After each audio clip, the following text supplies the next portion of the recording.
Hi friends, स्वागत है आपका स्कूल एकेडमी चैनल पर। आप स्टडी कर रहे हैं धीरज सर के साथ। मुझे बहुत से स्टूडेंट्स ने यही सवाल पूछा है, सर नीट और JEE के एग्ज़ाम की प्रिपरेशन कैसे करें, कौन सी एकेडमी इसके लिए अच्छी रहेगी, इसकी प्रिपरेशन के लिए कहाँ जाए, पुणे, केरला, हैदराबाद, दिल्ली ऐसे जगहों की बड़ी बड़ी सेंटर पर प्रिपरेशन के लिए जाए क्या, कौन सी online classes NEET JEE exam के लिए अच्छी रहेगी, कौन सी क्लासेस को ज्वाइन करना अच्छा रहेगा।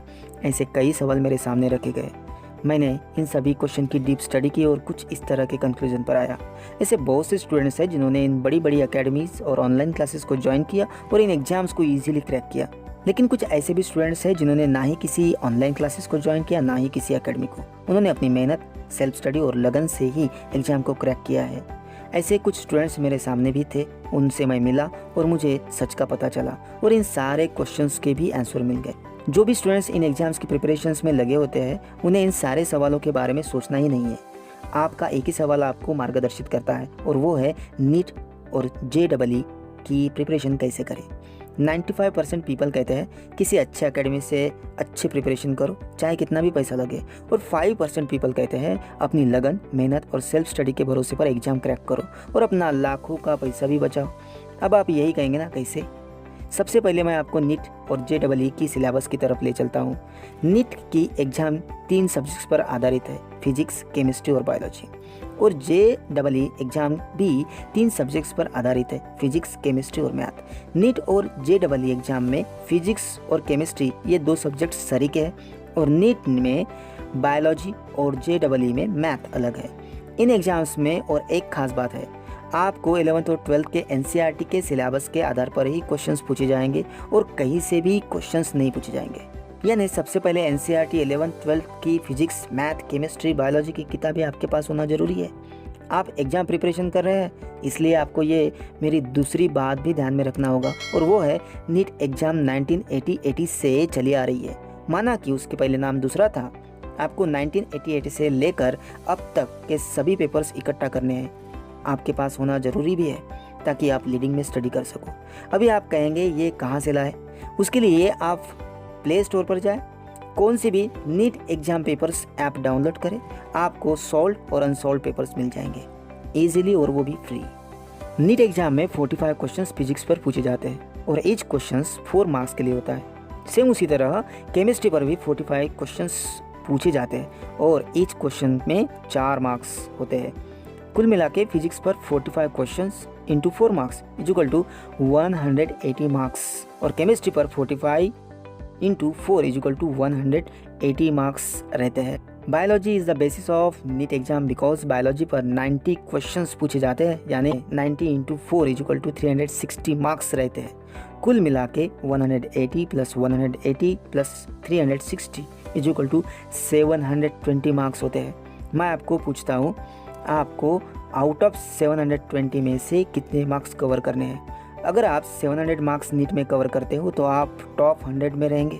अगर आप 680 के ऊपर रहते हैं तो टॉप 1000 में रहेंगे और अगर आप 650 के ऊपर रहते हो तो आप टॉप 3000 में रहेंगे। वैसे ही अगर आप 615 के ऊपर स्कोर करते हो तो आप टॉप 15000 में से हो जाएंगे। ये तो हो गया टॉप मोस्ट के लिए। अब आप कहेंगे मिनिमम एग्रीगेट कितना चाहिए, तो मैं बता दूं इंडिया में 3 कैटेगरीज है।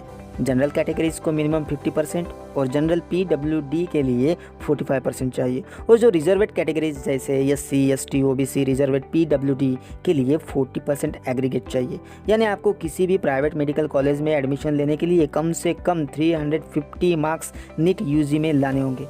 इसलिए अगर आप नीट में 400 मार्क्स कवर कर सको तो आपको गवर्नमेंट मेडिकल कॉलेज में एडमिशन मिलने के चांसेस बन सकते हैं। लेकिन इन सभी में 12th क्लास के परसेंटेज भी मायने रखते हैं। नीट एलिजिबिलिटी के लिए 12th क्लास में जनरल कैंडिडेट को 50% मार्क्स होना जरूरी है, तो SC, ST, OBC कैटेगरीज को 12th में 40% मार्क्स स्कोर करना मैंडेटरी है। दोस्तों मैं ये कहूँगा 500 या 520 मार्क्स अगर आप नीट में स्कोर करते हो तो आपके किसी अच्छे मेडिकल कॉलेज में एडमिशन लेने के घने आसार बन जाते हैं। लेकिन आपको MBBS कहाँ करना है?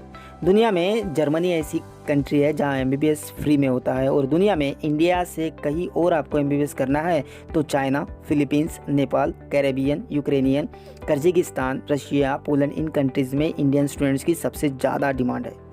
कजाकिस्तान में MBBS के लिए सबसे कम फीस ली जाती है। ऑस्ट्रेलिया, USA, बेल्जियम, कनाडा ये ऐसी कंट्रीज़ है जहां डॉक्टर्स को सबसे ज़्यादा पे किया जाता है। मैं तो रेफ़र करूंगा आप MBBS अब्रॉड में ही कीजिए। उसके लिए क्या करना पड़ता है ये मैं आपको अपने अगले वीडियो में बताऊंगा। लेकिन इंडिया में कंपटीशन ज़्यादा होने की वजह से एग्ज़ाम में नेगेटिव मार्किंग सिस्टम रखी गई है, जिसकी वजह से आप ज़्यादा स्कोर नहीं कर सकते। नेगेटिव मार्किंग कैसे होती है आइए मैं आपको बताता हूँ। अगर आपने 2 क्वेश्चन सॉल्व किए हैं जिसमें 1 करेक्ट है और दूसरा इनकरेक्ट, आपने फर्स्ट क्वेश्चन से 4 मार्क्स स्कोर किए, लेकिन उसी समय सेकंड क्वेश्चन इनकरेक्ट हो गया। या सेकंड क्वेश्चन इनकरेक्ट होने की वजह से आपको 4 मार्क्स नहीं मिलेंगे, लेकिन आपके एग्जिस्टिंग 4 मार्क में से 1 मार्क माइनस हो जाएगा। यानी ईच इनकरेक्ट आंसर के पीछे आपको 1 मार्क माइनस हो जाएगा। इसे ही नेगेटिव मार्किंग सिस्टम कहा जाता है। ये सभी बातें नीट की प्रिपरेशन के लिए इम्पोर्टेंट मानी जाती है। नेक्स्ट हम बात कर रहे हैं टाइम मैनेजमेंट की। आपको नीट की प्रिपरेशन के लिए वक्त का अच्छे से यूज़ करना आना चाहिए। ये हर एक इंसान की काबिलियत पर आधारित होती है। ज़्यादातर बच्चे मैं नीट की प्रिपरेशन कर रहा हूँ इस सेंटेंस से इजीली झूठ बोल देते हैं। इसे आप मानो या ना मानो। आप टाइम मैनेजमेंट कैसे करते हो मैं आपको बताता हूँ। आप ऑफलाइन या ऑनलाइन क्लासेस लगाते हो, वहाँ उसके अटेंडेंस में आप 4 से 5 आवर्स ऐसे ही वेस्ट करवा देते हो। इसका कारण भी आपको पता है, जैसे क्लासेस की तैयारी में हाफ एन आवर्स, आने जाने का समय एट्सेट्रा में आप अपना टाइम बर्बाद कर देते हैं। तो फिर क्या सही है ये मैं आपको बताता हूँ। प्रिपरेशन का सही तरीका, आप टाइम मैनेजमेंट का टाइम टेबल बनाएं। आप उसमें एक दिन में 6 आवर्स सोने के लिए गंवा दीजिए, उसी के साथ 2 आवर्स डेली रूटीन के लिए रख दीजिए। रिमेनिंग 16 आवर्स में से 3 आवर्स आप ऑफलाइन या ऑनलाइन क्लासेस के लिए रखें, उसी के साथ 2 आवर्स स्मार्टफोन के लिए रखें। हमें ये भी याद रखना है कि हम कॉलेज भी जाते हैं। आपको किसी भी तरह 3 आवर्स रीडिंग के लिए देना है, वो भी सिर्फ NCERT की 11th और 12th स्टैंडर्ड की किताबें। जैसे कि आप फिजिक्स की स्टडी कर रहे हैं, आपने लॉ ऑफ मोशन को ओपन किया है, तब 11th और 12th स्टैंडर्ड के दोनों किताब आपके सामने होना ज़रूरी है जो लॉज ऑफ मोशन की इंफॉर्मेशन देते हैं। उसी के साथ एक नोटबुक में उसके नोट्स आपको निकालना है, जैसे मैंने मेरे स्कूल एकेडमी इस ब्लॉग में निकाले। इस ब्लॉग की लिंक मैंने नीचे डिस्क्रिप्शन में दी है, वहीं से आप ब्लॉग पर जा सकते। इस नोट्स निकालने की मेथड को ही सेल्फ स्टडी कहते हैं। लास्ट में मैं आपको बहुत ही इंपॉर्टेंट बात बताने वाला हूँ जिससे आपकी नीट के एग्ज़ाम की प्रिपरेशन पूरी हो जाएगी, और वो है आपको 32 ईयर्स के या 23 ईयर्स के सॉल्व्ड नीट पेपर्स मिल जाएंगे। इस पेपर्स को सॉल्व करना है, ये बहुत ही डिफ़िकल्ट टास्क है। वो कैसे? 1988 से नीट एग्ज़ाम ली जा रही है। अगर हम साल की बात करें तो अब तक करीबन 32 एग्ज़ाम्स हो चुकी है, यानी ईच एग्ज़ाम में 180 क्वेश्चंस रहते हैं। इसलिए 32 years into 180 questions is equal to 5760 questions की स्टडी आपको करना है, समझना है। और इनमें से वही सवाल घुमा फिरा के पूछे जाते हैं। करीबन 20% सवाल उनमें से ही होते हैं। उसे सॉल्व करने के लिए आपको ज़्यादा वक्त, मेहनत और लगन की आवश्यकता है। ईच क्वेश्चन के जड़ तक जाए, उसे छुड़ाए, वही आप में कॉन्फिडेंस लाएगा और इजीली आप नीट क्रैक कर सकोगे। 5760 क्वेश्चन की स्टडी टाइम मैनेजमेंट के साथ कीजिए। अगर कोई भी कॉन्सेप्ट आपको समझ में नहीं आ रहा है तो आप अपने सर या मैडम से पूछे, नहीं तो यूट्यूब प्लेटफॉर्म का सबसे ज़्यादा यूज़ कीजिए, लेकिन कॉन्सेप्ट को क्लियर कीजिए। दोस्तों, अगर ये वीडियो आपको हेल्पफुल लगा हो या कुछ और भी आपकी क्वेरीज हो तो कमेंट में लिखिए। वीडियो बनाने में बड़ी मेहनत लगती है, इसलिए एक छोटी सी रिक्वेस्ट है, लाइक और शेयर कीजिए। अगर आप इस चैनल पर नए हैं तो जल्दी से सब्सक्राइब बटन पर क्लिक कीजिए और साथ में बेल वाला बटन दबाएं ताकि आपको इस चैनल के लेटेस्ट अपडेट मिल सके। मिलते हैं अगली वीडियो में कुछ नया लेकर, तब तक के लिए गुड बाय।